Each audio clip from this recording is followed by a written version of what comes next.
and Corla.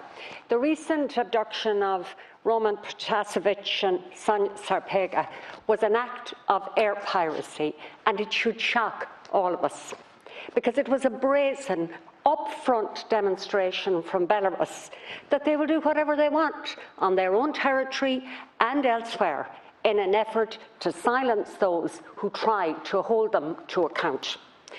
And I think this act further reflects the growing authoritarianism that is insidiously creeping across the world, and that is backed and supported by other authoritarian regimes. Now, here in Ireland, we sit comfortably in our homes, believing that we are far removed from all of this and that we are safe. But the last 2 weeks should have given us pause for thought, as an Irish airline fell victim to a state-sponsored hijacking, and our entire health system was brought to its knees, the victim of a cyber attack that is likely to have originated in a country that seeks to destabilise Western democracies. We may think we are insulated on our little green rock in the Atlantic, but we're not.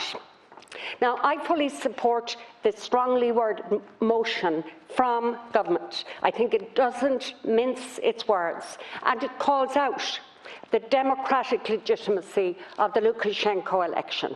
It condemns the violence and repression perpetrated by his regime and, crucially, calls for the immediate and unconditional release of Protasevich and Sarpega.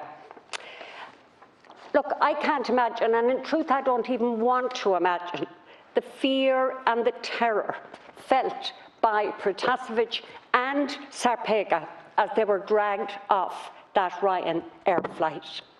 I think we cannot let that act go unanswered, and so far this government and the EU have not. Today, a number of colleagues from the Dáil and myself met a number, along with yourself, Minister, of Belarusian citizens living in Ireland, and they described the fear of their families and friends and communities living under the repressive regime of Lukashenko and his links to Russia. I have also adopted a political prisoner, Maxim Zinovich, through the good work of Liberco, which is an organisation that works to protect human rights in Ukraine and Belarus. And indeed, I would urge other colleagues to do so. Now, Minister, our words today are strong, but we can do more. I think we should look at our economic ties with Belarus and pursue the imposition of sanctions where possible. I think we should look at the possibility of providing a number of scholarships for students who have been thrown out of university. We should simplify our visa application, use our influence in international sporting organisations, and with our EU colleagues try to support independent news agencies which have been shut down in Belarus. And finally, can I say, this should not be a one-week wonder, but should remain on the agenda of foreign affairs and the Dáil.